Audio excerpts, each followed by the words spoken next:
Hello everyone, this is Rupesh Mishra and I welcome you all to your channel that is MathWath। आपका स्वागत है आपके अपने channel पर। जैसा कि हम लोग लास्ट वीडियो में डिफरेंशियल इक्वेशन में पर्टिकुलर इंटीग्रल पढ़ रहे थे। फर्स्ट टाइप हम लोग ने पढ़ा था। फर्स्ट टाइप में एक एग्जांपल भी सॉल्व किया था। देखिए साथ साथ में एग्जांपल चल रहा है जिससे कि आपको कॉन्सेप्ट पूरे की तरीके क्लियर भी हो जाए और क्वेश्चन भी आप समझ जाए कैसे आता है। सो फर्स्ट जो पर्टिकुलर इंटीग्रल फाइंड आउट करने का जो तरीका था उसमें q को मैंने e की पावर ax लिया था, है ना। तो वहाँ पे दो केस बने थे। अगर q को मैंने e पावर ax लिया था तो pi कैसे निकाला गया था। pi का फॉर्मूला वही था स्टार्टिंग से ही कि pi इज इक्वल टू, जिसने नहीं देखा लास्ट की वीडियो में जाके देख ले, 1/f ऑफ d, जो आपका d में एक फंक्शन बनता था वो, और साथ ही साथ जिसमें अप्लाई करना होता था q पे अप्लाई करना होता था। तो यहाँ पे ये कहा जाता था कि अगर e की पावर ax टाइप अगर कोई भी फंक्शन है q है तो एफ डी में डायरेक्टली जहाँ जहाँ डी है वहाँ वहाँ आप ए पुट कर सकते हो और यही आपका पी आई का आंसर हो जाएगा, ठीक है। लेकिन ये तभी यहाँ पर आंसर हो सकता है जब आपने ए पुट किया उस फंक्शन में, जहाँ जहाँ डी था वहाँ वहाँ ए रखा, लेकिन वो ज़ीरो नहीं आना चाहिए, क्योंकि अगर ज़ीरो आ जाएगा तो डिवीज़न में वो इन्फिनिटी दे देगा। तो अगर वो ज़ीरो नहीं देता है तो आपका पी आई डायरेक्टली इसका आंसर यहाँ पे ही आ जाता है। इस पर एक क्वेश्चन भी किया था हम लोगों ने, ठीक। और इसी में इसका एक और केस था तो मैंने स्टार करके बताया हुआ था कि अगर आपने फंक्शन में रखा और वो ज़ीरो आ जाए तो क्या करना चाहिए। तो पी आई के लिए मैंने कुछ बताया था।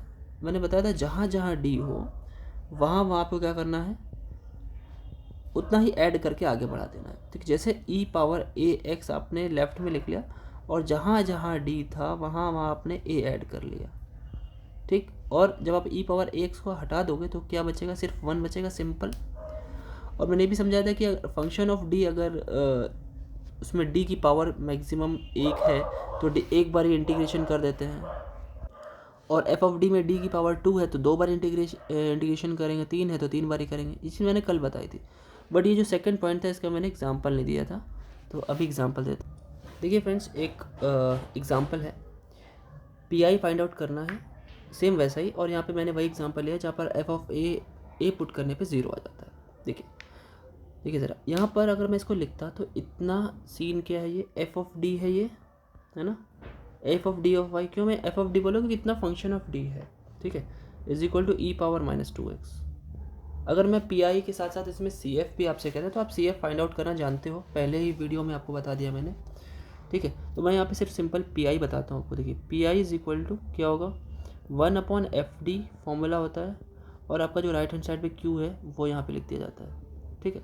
फिर क्या किया हम लोगों ने, एफ ऑफ डी है क्या, d² + 4d + 4, ठीक है, और यहाँ पे e to the power -2x, ठीक है। अगर आप इसे सही से देखें तो मैं यहाँ पे बताता हूँ इसे, अपॉन में आप देखेंगे कि ये d+2 का होल स्क्वायर है ना, स्क्वायर बन रहा है इसलिए मैंने लिख दिया, अगर नहीं बनता तो कोई बात नहीं है, तो भी मैं डायरेक्टली पुट करके देखता कि ज़ीरो बन रहा है कि नहीं। अब ये देखिए आ गया ये e पावर -2x।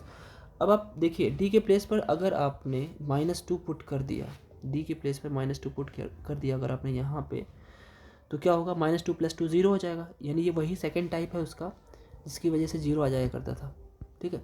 तो ऐसे केस में हमें ज़ीरो करना तो होता नहीं है, हमें क्या करना होता है, जो e की पावर में लिखा हुआ है उसे हमें ऐड करके आगे बढ़ा देना होता है। जैसे मैं करना क्या होता है, e पावर -2x मुझे अलग रख लेना है, और जहाँ जहाँ d है वहाँ वहाँ यही a साथ में लिख करके, मतलब d-2, और आपका +2 तो पहले से था उसे लिख करके पावर 2 और आगे बढ़ा देना है। और जब e पावर -2x आपने लेफ्ट में लिख दिया तो यहाँ पे सिर्फ 1 बचा। बात समझ में आई कि आपको जो भी है, जैसे यहाँ पे ये था ना आपका, ये -2 जीरो कर दे रहा था, इसलिए d के साथ साथ मुझे d-2 लिख करके आगे बढ़ाना पड़ गया और e पावर -2x बाहर आ गया, ठीक है। ये ज़ीरो का कंसेप्ट है। अब आप जैसे इसको सॉल्व करोगे तो 2 से 2 कैंसिल हो जाएगा, बचेगा क्या, 1/d², ठीक है। आगे सॉल्व करते हैं इसको भी, तो देखिए आगे, तो पी आई होगा क्या अपना, P I is equal to E power -2x, तो अलग आ गया, और क्या बचा, 1/d² इंटू 1। अब देखिए मैंने कल ही बताया था कि d फॉर डिफरेंशिएशन होता है, ठीक है, लेकिन अगर मैं इसे 1/d लिखूँ तो वो इंटीग्रेशन होता है, क्यों बताया था मैंने। और वही मैं 1/d² लिखूँ, इसका मीनिंग क्या है, 2 टाइम्स इंटीग्रेशन, मतलब 2 टाइम्स करना पड़ेगा इंटीग्रेशन, ठीक है। तो वही काम यहाँ करते हैं। देखिए हम क्या करेंगे, पहले एक बार जरा इसको इंटीग्रेट करिए। 1/d को मैं बाहर रख रहा हूँ और एक 1/d को मैं अंदर रख रहा हूँ, ठीक है, कर सकते हैं ऐसे। तो 1 का इंटीग्रेशन पहले एक बार आप करोगे तो क्या होता है भाई, 1 का इंटीग्रेशन x होता है ना। फिर दोबारा आप करने वाले हो तो क्या आने वाला है, e⁻⁻²x, दोबारा इंटीग्रेशन x²/2। सो ये हमारा पी होगा इस केस में, जब हमें ये 0 मिल जाता है, ठीक है, e⁻²x/2 x²/2। और इसी तरीके से इसे सॉल्व किया जाता है। देखिए अब ये मैंने बता दिया, इस टाइप के सारे क्वेश्चन आपके हो जाएंगे, ठीक है। केस 2 जो है पी निकालने का, जो सेकंड क्वेश्चन है, मतलब सेकंड पॉइंट है पी का, चलिए वो पढ़ते हैं। देखिए स्टूडेंट्स, अगर आपका क्यू, ये सेकंड केस है, मे बी आपकी ये सेकंड या थर्ड एक्सरसाइज भी होगी आपकी फर्स्ट चैप्टर की, ठीक है। फर्स्ट चैप्टर मैंने बोला है बड़ा है, थोड़ा टाइम लेगा, धीरे धीरे ख़त्म हो जाएगा, ठीक है। और आप लोग परेशान मत हो, आप लोग परेशान हैं कि सर मैकेनिक्स का वीडियो डालते रहिए, मतलब मैकेनिक्स जल्दी डालिए। मुझे पता है मैकेनिक्स में ज़्यादा सिलेबस है, मुझे मालूम है, ठीक है। You don't need to remind me, मुझे याद है। आप परेशान ना हो, पैरेलली चलेगा, आप दोनों चीज़ कवर करोगे, एकदम बिल्कुल परेशान मत हो। मैंने जब बोला है कि मैं कराऊंगा, वीडियोस आपको रेगुलरली मिल रही हैं, ठीक है। कभी कदार नहीं हो पाता है, एक आध दिन मिस हो जाता है, तो वो हो सकता है, सबके साथ प्रॉब्लम्स होती हैं। सो आप परेशान मत हो, मैं कोशिश इतनी तो ज़रूर करूँगा कि इन्होंने जितना भी समय दिया है, 2 महीने जो भी दिए हैं, उसमें ऑलमोस्ट 90% तो कवर करा ही दूँ। और 90% की बात मैं कैसे कह रहा हूँ, मैं जो आपका मिड टर्म है उसके एवरेज पे कह रहा हूँ, कि आप जो रिटर्न में लिखते हो उसकी बात कर रहा हूँ। और आपके जो 40 क्वेश्चन जो MCQ बेस्ड आते हैं, उसके अबाउट अगर मैं सोचूं तो मैं लगभग पूरा ही करा दूंगा। मतलब MCQ बताने में शॉर्ट ट्रिक आप लोगों ने पिछले साल पढ़ा हुआ है, सॉरी पिछले सेमेस्टर में पढ़ा हुआ है, मैंने सारे शॉर्ट ट्रिक्स बताए थे, बहुत ज़्यादा बताए थे, कोशिश किया था सभी कवर हो जाए लास्ट मोमेंट तक। मैंने लास्ट टाइम से आपके एग्जामिनेशन के 1-2 घंटे पहले भी एक वीडियो अपलोड किया था, कोई कम समय था, मैंने कहा था कि आप लोग इसे देख के जाइएगा, तो जिसने देखा था उसे फ़ायदा भी मिला था, 3-4 क्वेश्चन उसी में से डायरेक्ट आ गए थे। सो हैव फेथ अपॉन मी, मुझ पर थोड़ा विश्वास कीजिए, ठीक है। और जो मैं पढ़ा रहा हूँ सोच करके पढ़िए आप लोग, ठीक है। You don't need to waste your fees to any of the coaching, simply पढ़िए, आराम से बिल्कुल पढ़िए, परेशान मत होइए, परेशानी मेरे ऊपर डाल दीजिए, ठीक है। चलिए केस नंबर 2 जो क्यू का है, sin AX और cos AX का है। अब इसके केस में कैसे हम लोग सॉल्व करते हैं, ध्यान से सुनते हैं, ठीक है। देखिए जब आपका क्यू जो है sin AX या फिर cos AX टाइप हो, तो पी कैसे फाइंड आउट करता है। देखिए पी का फॉर्मूला वही जो था वही रहेगा, क्या, 1/FD f(t) इंटू क्यू, ठीक है। तो Q में आप sin AX रख लो चाहे cos AX रख लो, बात एक ही है, दोनों पे एक ही काम करना है, ठीक है। मैं sin AX लेकर बताता हूँ आपको। देखिए इसके केस में आपको क्या पुट करना है, ध्यान से सुनिएगा। देखिए जैसे e⁻AX में जहाँ जहाँ d था वहाँ ए रख देते थे आप, यहाँ पर आपको जहाँ जहाँ d² आएगा, जहाँ जहाँ d² आएगा आपको वहाँ वहाँ -a² पुट करना है sin AX और cos AX के केस में। तो आप जैसे इसमें पुट करोगे, ठीक है, पहले तो d² में देख लोगे जो भी होगा, जहाँ जहाँ d² बनेगा वहाँ पे आप पुट कर दोगे। लेकिन जहाँ जहाँ d² नहीं बनेगा, लेट से पॉइंट है, मान लेते हैं कुछ इस टाइप से, अगर d² नहीं बना, अगर फंक्शन के अंदर कुछ ऐसा मिल जाए आपको लाइक AD + B, ठीक है, तो अगर आपको अपॉन में ऐसा कुछ मिल जाए कुछ इस टाइप का, ठीक, तो आप क्या करोगे, इसको स्क्वायर में बनाने की कोशिश करोगे। जैसे एक सेकेंड मैं इसको अपॉन में लिखता हूँ। अगर आपको बाई चांस फंक्शन ऐसा मिल जाए कि आप पी फाइंड आउट कर रहे हो एंड यू विल गेट कि आपको मिला इस टाइप से, ठीक है, कुछ ऐसा मिल जाए लाइक AD + B मिल जाए या AD - B मिल जाए, तो अब ऐसे केस में तो आप नहीं पुट कर सकते ना भाई। तो करना ये होता है, जैसे यहाँ पे आपका क्यू लिखा हुआ है लाइक, है ना, यहाँ पे क्यू लिखा हुआ है, मैं ब्रैकेट में लिख देता हूँ। सो आपको करना क्या होगा देखिए सिंपल, आपको क्या करना है, AD + B है ना, सो इसके कॉन्जुगेट से कहना तो कॉन्जुगेट नहीं चाहिए बट कॉन्जुगेट जैसा समझ लीजिए उसे। ए डी प्लस बी आपको गिवन है, लेट से आप ए डी माइनस बी से मल्टीप्लाई और ए डी माइनस बी से डिवाइड कर देंगे और क्यू का फिर से आप पी आई निकाल लेंगे। अच्छा, क्या इसके बाद क्या करेंगे? इसके बाद सिंपली देखिए नीचे फिर क्या होगा, नीचे A plus B A minus B का फॉर्मूला आ जाएगा। तो नीचे आपको मिलेगा कुछ इस हिसाब से A square D square minus B square, है ना। अब यहाँ पे फिर से डी स्क्वायर बन जाएगा, फिर से आप डी स्क्वायर के प्लेस पर माइनस ए स्क्वायर पुट कर लोगे और ऊपर में आपको क्या मिलेगा, ए डी माइनस बी। तो नीचे तो डी स्क्वायर के प्लेस पर माइनस ए स्क्वायर पुट कर लोगे, लेकिन ऊपर क्या करोगे, ऊपर आप सिंपली डी फॉर डिफरेंशिएशन हो जाएगा। तो अब जो भी क्यू होगा आपका, चाहे वो साइन ए एक्स होगा चाहे कॉज ए एक्स होगा, उसका डिफरेंशिएशन आप कर लोगे। ठीक है। अच्छा, इस बेस एक क्वेश्चन देखते हैं। ठीक है, और ये कहाँ फेल करेगा, जहाँ पर पुट करने पे ज़ीरो आ जाए, वो भी केस देखेंगे। देखिए जाए एग्जांपल देखते हैं। देखिए नेक्स्ट क्वेश्चन उसी पे बेस्ड है। देखिए वैसे आपको same P I find out करना है, 1/f(d) इंटू क्यू। क्यू यहाँ पे क्या है, साइन 2x है। f(d) आप क्या लिखने वाले हो, 1/d² प्लस 3। ठीक है, और ये है आपका साइन 2x। सिंपली मैंने बताया साइन एक्स और कॉज एक्स के केस में क्या होता है, आपका ए जो है वो तो यहाँ पे है ना भाई, यहाँ पर ए जो है आपका वो 2 है। ठीक है, और साइन एक्स और कॉज एक्स के केस में डी स्क्वायर के प्लेस पर हम लोग माइनस ए स्क्वायर पुट करते थे। तो यहाँ पे माइनस ए स्क्वायर क्या है, यहाँ पे ए तो 2 है तो 2 स्क्वायर, यानी डी स्क्वायर के प्लेस पर आपको -4 पुट करना है। ठीक है, सो पुट कर देते हैं सिंपली। देखिए नीचे ज़ीरो भी नहीं हो रहा है, सो -2² प्लस 3 और सिंपली साइन 2x आपका वैसे के वैसे हो जाएगा, पी आई आपका निकल के आ गया। सो -1 ही आ जाएगा सही से देखा जाए तो 3 - 4 इज़ -1, और माइनस मैंने ऊपर कर दिया, एक सेकेंड फिर से लिख देता हूँ, 1/-1। ठीक है, साइन 2x। तो आपका सिंपल सी बात है, जो पी आई आया वो क्या आ गया, माइनस साइन 2x, ये आपका पी आई आ गया। ठीक है, ये देखिए।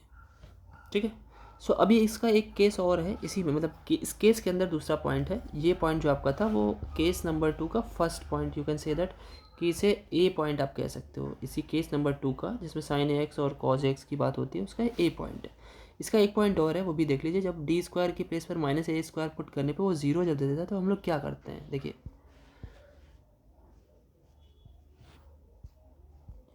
तो सुनते हैं। किसी में बी पार्ट है आपका, अगर आपको लेट से f(d) into Y is equal to sine A X या फिर कॉज एक्स कुछ भी मिल जाए, ठीक है, तो आप और आपने क्या किया, जैसा कि अभी बताया कि यहाँ पे डी स्क्वायर के प्लेस पर ए स्क्वायर रखना होता है, और आपने जैसे डी स्क्वायर के प्लेस पर -a² पुट किया, यू फाइंड दैट कि f(d) क्या आ जा रहा है, 0।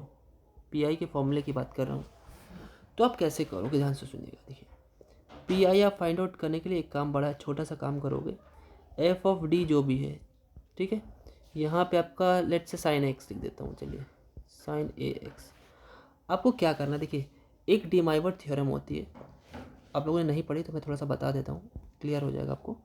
डी माइवर थ्योरम ये थी कि अगर आप e⁻i लिखते हो, ठीक है, तो आप उसके प्लेस पर cos theta plus i sin theta put कर सकते हो, है ना।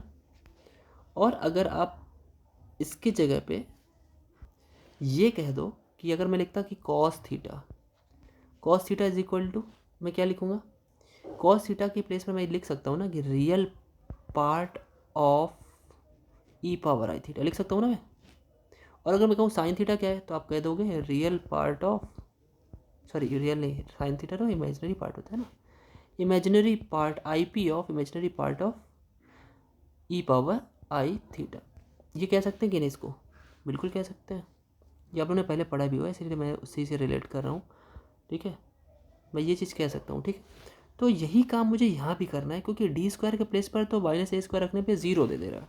ठीक है ना, तो समझिए मेरी बात। आपने पहले क्या किया, आपने एक बड़ा ही सिंपल सा काम किया।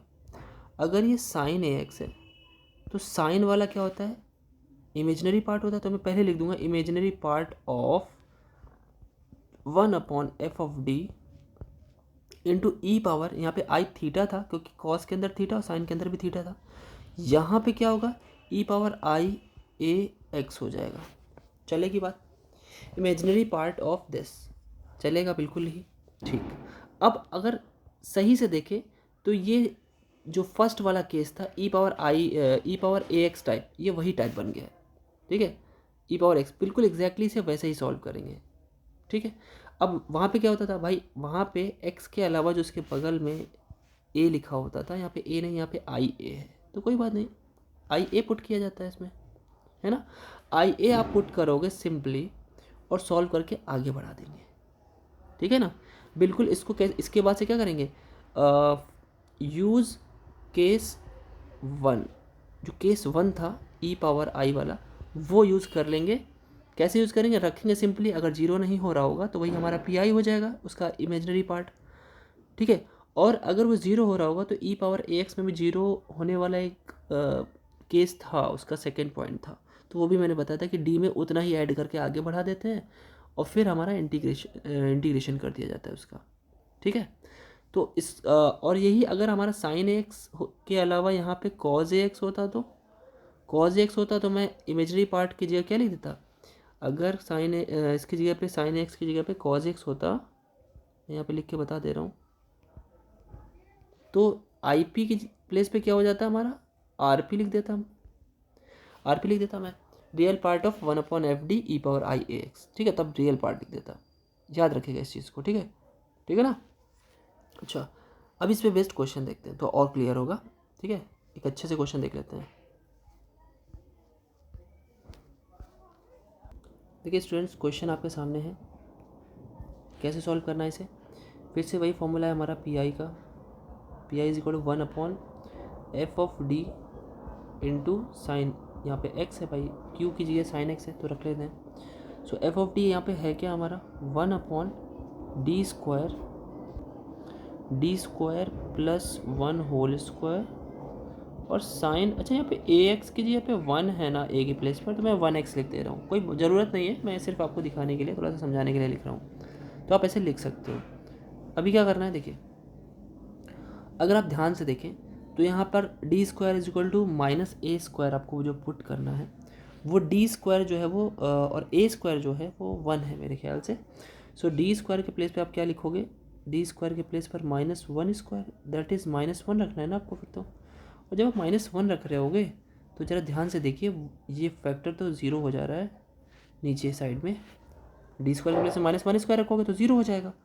अब -1 + 1 तो ज़ीरो ही होता है ना भाई, तो वो तो करना नहीं है। फिर ये सेकंड केस हो गया अपना, मतलब केस 2 का जो ज़ीरो वाला केस है, साइन एक्स वाला जो अभी जस्ट बताया, वो आपका हो गया। तो अब देखिए कैसे करेंगे, मैंने क्या बताया था, साइन वाला जो पार्ट होता है वो इमेजिनरी पार्ट होता है, imaginary part of 1/d square plus 1 whole square और e to the power i a x था ना, तो आई सिंपल और ए तो 1 ही है, आई एक्स हो गया। ठीक है, अब सही से देखेंगे तो x के साथ हमारा i है सिंपल, है ना, है कि नहीं। ठीक है, और जब हम लोग e की पावर का केस बात कर रहे होते हैं तो x के साथ जो भी कुछ लिखा होता है वही हमारा a होता है, यानी यहाँ पर a जो है वो i है, और d की जगह पे अगर आप i स्क्वायर रखोगे तो i स्क्वायर -1 होता है, और -1 + 1 ये तो ज़ीरो हो जाएगा, यानी ये भी जो स्टार्टिंग का पहला केस था उसमें भी ज़ीरो वाला केस है।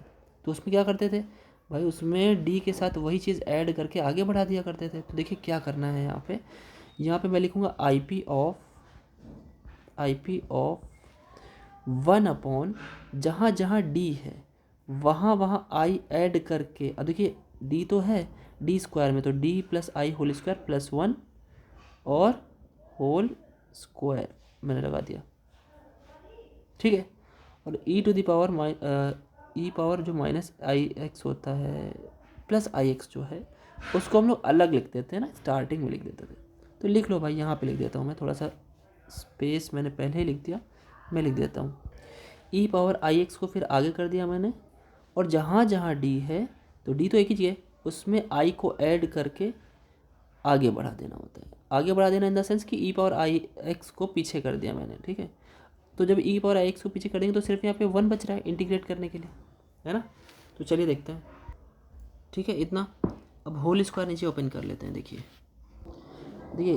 डिनोमिनेटर को मैं सॉल्व कर ले रहा हूँ और लिख के दिखाता हूँ। देखिए डी स्क्वायर तो हो ही जाएगा और आई स्क्वायर की वैल्यू -1 हो जाएगी। यहाँ से देख लीजिए, आई स्क्वायर की वैल्यू -1 होगी तो +1 से कैंसिल हो जाएगी, ठीक है। तो बचेगा क्या, और 2ID बच जाएगा, ठीक है। तो +2ID इंटू 1 है ना। देखिए अब जो कभी ऐसा कुछ बन जाता है और 1 जो है आपको, यू कैन से दैट कि 1 जो होता है वो x⁻0 हो सकता है। इसे x⁻0 लिख सकते हैं, मन में दिमाग में रखिए, ठीक है। तो एक काम करते हैं, जो जब भी अपॉन में डी टाइप बनता है और इधर कोई पॉलिनोमियल बने, ये पॉलिनोमियल ही है ना, 1 बोलो चाहे x⁻0 बोलो, बात एक ही है। तो ऐसे केसेस में हमें अपॉन में, जो अपॉन हमारा लिखा हो तो उसमें से डी की छोटी पावर कॉमन ली जाती है, ठीक है, छोटी पावर। और साथ ही साथ उस छोटी पावर के साथ जो कुछ होगा वो सब कॉमन आ जाएगा, यानी 2ID कॉमन आ जाएगा। तो बचेगा कितना, 1 + D/2I, ठीक है, इंटू 1। अब ये क्या है, ये इस ब्रैकेट की पावर तो 1 है। इसे अगर मैं ऊपर लिखना चाहूँ तो क्या होगा, IP(e⁻IX) इंटू 1/2ID। और आप सही देखो, मैं इसे डिनोमिनेटर से न्यूमरेटर पे ला रहा हूँ। 1/2 ये -1 हो जाएगा पावर। आप लोगों ने क्लास 12th में पढ़ा होगा, सॉरी क्लास 11th में बाइनोमियल थ्योरम, ठीक है, उसका एक्सपेंशन होता है। तो वही एक्सपेंशन मैं यहाँ पे लगाने जा रहा हूँ, ठीक है। यहाँ पर ये बाइनोमियल एक्सपेंशन लग जाएगा यहाँ पे, 1 + x⁻n, ठीक है। तो चलिए इसको लगाता हूँ। सिर्फ एक सिंगल स्टेप ही ओपन करने पे काम चल जाएगा, क्योंकि यहाँ पे सिंपल 1 है और डिफरेंशिएशन की पावर अगर बढ़ेगी तो वो 0 होते चले जाएंगे सारे के सारे, ठीक है। चलिए देखते हैं। सो वहाँ पे क्या था, पी आई नहीं था, real imaginary part of e⁻IX into 1/2ID।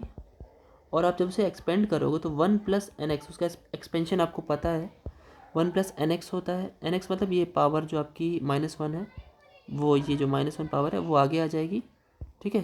देखिए क्या होगा, 1 + NX यानी पावर -1 थी, तो -1 इंटू D/2I और प्लस डॉट और बाहर है आपका 1। अब इस 1 को आप अंदर ले जाते हो, सब में मल्टीप्लाई करते हो, तो होगा क्या, देखिए इतना तो कॉमन हो गया, IP(e⁻ID 1/2ID। उसके बाद आप लिखोगे, देखिए 1 जैसे ही अंदर मल्टीप्लाई में जाएगा तो 1 तो 1 आ गया। फिर आप जैसे यहाँ पे लेके जाओगे, एक बार डिफ्रेंशिएशन होगा तो 0 हो गया, बल्कि इसके आगे के सारे टर्म्स 0 हो जाएंगे, सिर्फ 1 आ जाएगा यहाँ पे, ठीक है। और यहाँ पे बाहर में 1/2I से तो कोई मतलब नहीं, D से मतलब है, 1/D है तो 1 का इंटीग्रेशन हो जाएगा। अब जैसे आप इंटीग्रेशन करोगे तो आएगा क्या, देखिए बताता हूँ, IP(e⁻IX इंटू 1/2I और x 1 का इंटीग्रेशन कितना होता है भाई, x होता है, ठीक है। अब इसको सॉल्व करते हैं और हमारा आंसर बस आने ही वाला है। थोड़ा सा बड़ा क्वेश्चन था। देखिए e⁻IX का IP क्या होता है भाई, इमेजिनरी पार्ट। तो पहले तो e⁻IX को हम लिख ही लेते हैं, क्या होता है भाई, e⁻IX cos x + I sin x। और अपॉन में I है ना यहाँ पे, ये आप इस I को न्यूमरेटर में लाओगे तो क्या करोगे, I का मल्टीप्लाई और डिवाइड करोगे। और जब मल्टीप्लाई और डिवाइड आप करोगे तो आप क्या कर रहे होगे, I आपका ऊपर आ जाएगा और नीचे I² होगा। I² की वैल्यू -1 होती है, तो माइनस मैंने ऊपर कर दिया और साथ ही साथ x है। अब पहले इन तीनों का आप मल्टीप्लाई कर लीजिए और उसके बाद ये सब जो यहाँ पे आया है, यहाँ से लेके यहाँ तक सबको मल्टीप्लाई कर लीजिए। उसके बाद उसमें जो I के साथ होगा हमारा वही आंसर होगा। तो मल्टीप्लाई करके मैं आपको दिखाता हूँ। देखिए मल्टीप्लाई मैंने कर दिया। अब अपने को आंसर क्या चाहिए था, इमेजिनरी पार्ट चाहिए था ना। तो इस जो कॉम्प्लेक्स नंबर आपके सामने अब मिला है उसमें इमेजिनरी पार्ट कौन सा है, I को हटाकर जो बचे वही हमारा इमेजिनरी पार्ट है, यानी -x/2 इंटू cos x, ये आपका इमेजिनरी पार्ट है। और यही हमारा क्या है इस क्वेश्चन के लिए PI, ठीक। इस क्वेश्चन में नेक्स्ट पॉइंट भी ऐड हो गया, जो x⁻n का PI फाइंड आउट करना होता है, तो वो गलती से ऐड हो गया क्वेश्चन, मैंने ऐसे रैंडमली ले लिया इसलिए बड़ा हो गया, ठीक है ना। सो क्वेश्चन ये आपका 2 केस एकदम ख़त्म हो गया PI के, ठीक। और अगर आप ध्यान दो तो आप अपनी बुक की एक्सरसाइज का 1.3 एक्सरसाइज तक पहुंच चुके हो, ठीक है। सो आप लोग सॉल्व करना है, आप लोग को 1.1, 2, 3 तीनों ही सॉल्व करना है। और जो क्वेश्चन आपको पूछने हो, लेट्स से ज़्यादा क्वेश्चन मैंने तो नहीं बताया, तो क्वेश्चन आपको सॉल्व करोगे तो और मज़ा आएगी और कुछ डाउट्स आएंगे आपको, तो उसे आप टेलीग्राम चैनल पे ज्वाइन हो करके सिंपल से उसमें आप फ़ोटो भेज सकते हो कि सर मुझे ये क्वेश्चन चाहिए, तो उसका सॉल्यूशन या तो आपको प्रोवाइडेड हो जाएगा, या मैं पिछली वीडियो में भी बोला था मैंने, या तो आपको सेपरेट वीडियो में, या जैसे ज़्यादा कमेंट्स आते हैं कि सर ये क्वेश्चन है, अराउंड थोड़े ज़्यादा क्वेश्चन हो जाते हैं, तो मैं उसका वीडियो ही स्पेशली अलग से बना के बता दूँगा आपको, ठीक है। बाकी क्वेश्चंस लगाते रहिए। 1.3 तक हम लोग पहुँच चुके हैं, 3 या 4 केसेस और हैं और फर्स्ट चैप्टर आपका ख़त्म हो जाएगा, ठीक है। और आप लोग परेशान ना हो मैकेनिक्स के लिए, ठीक है, वो भी चलेगा, आप परेशान ना हो। अब उसको थोड़ा लॉन्ग वे से हम लोग MCQ वे में भी कन्वर्ट करेंगे, ठीक है, समझाने पे ज़्यादा ध्यान होगा आप। तो तब तक के लिए बने रहिए आपके अपने चैनल पर और वीडियो को लाइक शेयर ज़रूर करवा दीजिए और ख़ुद भी कर दीजिए। Thank you.